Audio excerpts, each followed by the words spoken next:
So, long-awaited Shin Megami Tensei 4 review. Stood up till 4 in the morning to beat this game. I got the neutral ending for those wondering.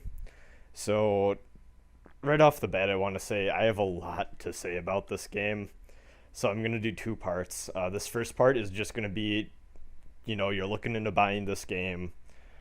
This is going to be the part for you. Part two is going to be for the people that have played the game, and I'm going all out for that one. Every little bit I liked about that. That's probably going to be a long video. Um, so SMT4 is about, a group of samurai from this kingdom, this fantasy land almost, and they become samurai, which is kind of a right that's like, I think it's something like every once a year people have to travel to the capital of this, world or country, wherever. They don't really explain too much about that. And they need to put on this gauntlet, and if the gauntlet accepts them, they become a samurai and they have to fight demons. So what happens is the four main characters all pass the rite and they become samurai. Eventually they start discovering, maybe there's a little bit more to the world than just their fantasy kingdom, and then we get all of the classic Shin Megami Tensei stuff with, siding with law, siding with chaos. It's that same classic formula the rest of the mainline SMT games use, but they throw enough in here to make it interesting to explore those concepts, which is what I really like about this game. Not only that, but they made this really accessible to newcomers while also keeping hardcore fans interested, which is something that's pretty hard to do in an industry that's obsessed with having all of their games, appeal to the Call of Duty audience. I really applaud Atlas for not falling into that trap. So I kind of gave a brief introduction to the story. One of the things that people have been complaining about is that the story isn't too deep, or the characters suck. This is gonna sound, I guess, almost fanboyish in a way, but I really don't think those people know what they're talking about. So this is gonna sound probably a little off, but it's almost a thing where people think these characters are, lacking motivation, or that, they're just not deep as characters. It's not that. It's more that they're realistic in a sense. So a common thing in Japanese media as a whole is you get a lot of people that just have these, big speeches or character defining moments where, they announce all their intentions and all the crap they've gone through and how they're going to change the world and stuff like that. And some of that's kind of in here, but at the same time, the characters are a little more subtle. It's almost kind of like a novel where you don't know the personality of a character based on what like they announce. You know it just based on how they act, and that's kind of how this is, and that's kind of how I want people to look at this game. It's not taking the same approach to storytelling as a lot of other JRPGs do. It's very unique in the sense that everyone has their motivations, and you kind of need to decipher them from their backgrounds and the way they act. Also, if there's anyone that reviews this game and says, "Oh, well, it doesn't do this as good as Persona," just click off the review and don't listen to that person's opinion, because it's not valid. I'm sorry, but those people don't know what the fuck they're talking about either. Now, gameplay wise, this is probably as refined of a combat system in SMT that I think we've ever gotten. We have a really good enhanced fusion function. We have really hard-hitting combat. Almost any sort of build for your main character can be made to be effective as long as you have the stats for it.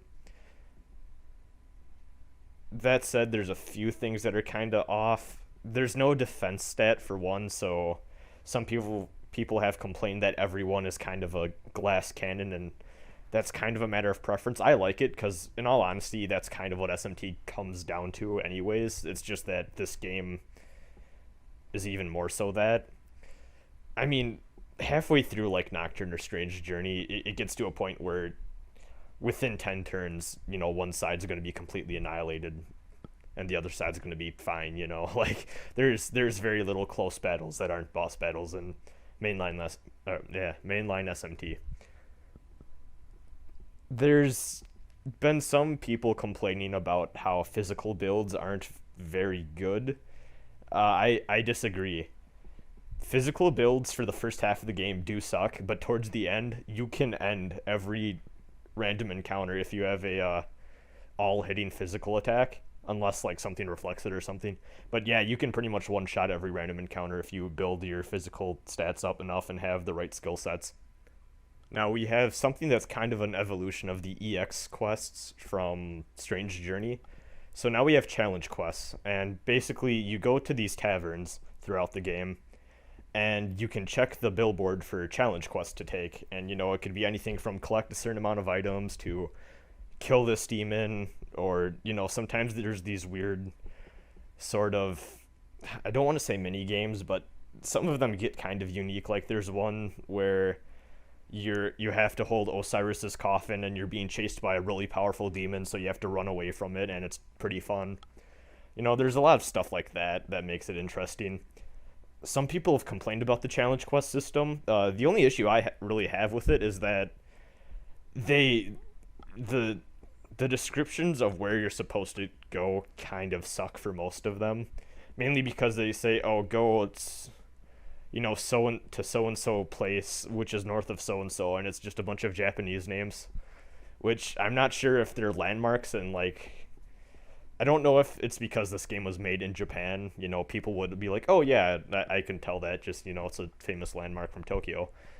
But I had no idea where I was going half the time. I'm not gonna lie. I had to check game FAQs quite a few times because I was like, okay, well, this is not a city I remember going to or a place, so I'm gonna have to look up a map or something. So that's kind of a pain in the ass. But overall, I really like the challenge quest system. I hope it stays, or we get some sort of evolution again of it in the next game. Also, mainly because if you do all the challenge quests, you end up pretty overpowered. So it's kind of a thing where you can make or break the game depending on how many of those you do. Like if you did none of them, I'm sure the game would be a lot more hard than if you did all of them like I did, because towards the end I was just wrecking everything, mainly because I was trying to go for up 100% or as close to on my first run. Now the only big complaint I have is the overworld. So the overworld's kind of a pain in the ass to maneuver in. Sometimes it's not clear where you can and cannot go. There was one time I couldn't tell where to go, and it looked like just a pile of rubble like that was in between two pieces of desert. It turns out it was a ramp and I could go up it, but that wasn't made clear. You have like a mini map thing on the bottom screen of the DS while you walk up top on the top screen. The bottom it's not very clear. Like you can tell the roads in the bottom screen, but honestly there's not much reason to look at it because it's kind of shitty. It's just pretty hard to maneuver sometimes, and there are a few points where you'd have to go somewhere and it's kind of hard to tell because they'll say something like go north of here, and you're not sure if you should be going straight north or if you have to like go east, walk north, go west, and then you're there. Like that type of it can be kind of, their sense of direction is kind of vague. I'm not sure if that was intentional or not, but if they're trying to be really helpful with that, they kind of failed in that regard. If they're being generic so you could explore and get your ass kicked a little bit on the way there, then they did a good job. So I'm not going to really factor that into the review score, but general consensus by it seems the most of the fan base, and me included, the overworld could have used a little bit more work. And then one thing the diehard SMT fans are going to want to know about is the new demon redesigns. Now, personally, I'm not much of a fan. I'm going to go more into individual demons in part 2. I will say there was only one demon redesign I thought looked better, and that was Omo Akane's. The new Omo Akane looks really cool, but aside from that, I can understand if there's new demons then, we're going to need someone that's not Kaneko since he's not attached to the project working on them. That would have been fine. But they replaced old designs. And I really didn't care for that decision. A lot of the newer redesigns I just couldn't I couldn't get behind. They're not bad. It's not Kaneko, you know. So yeah, not sure what else to say about that. I think everyone's kind of has their own opinion on that. Maybe you like the new guy better, but I know for me, I didn't really care for him. Honestly, I have very little to say bad about this game. I have, maybe a few complaints, but nothing too big that really severely hindered my enjoyment of this game. So yeah, honestly, I would say go buy this. It's worth the $50 if you can still find the first print copies that comes with all the cool stuff. Uh, those were pretty awesome. The guidebook that comes with is pretty cool. I think it came with a CD if I recall. I can't find my box in my room, but I think it came with the CD if I recall correctly, and obviously comes with the game. So go hunt that down if you're willing to spend 50 and want to get that. Honestly, if you're new to the franchise as a whole, the Shin Megami Tensei series, you get this. This is a great place to start. Hell, if you're an old fan, then you're probably buying this already. But you won't be disappointed. A lot of people say this isn't as good as Nocturne. I haven't really beaten Nocturne yet, but I think I kind of like Nocturne a bit more. But this is a really solid JRPG for the 3DS.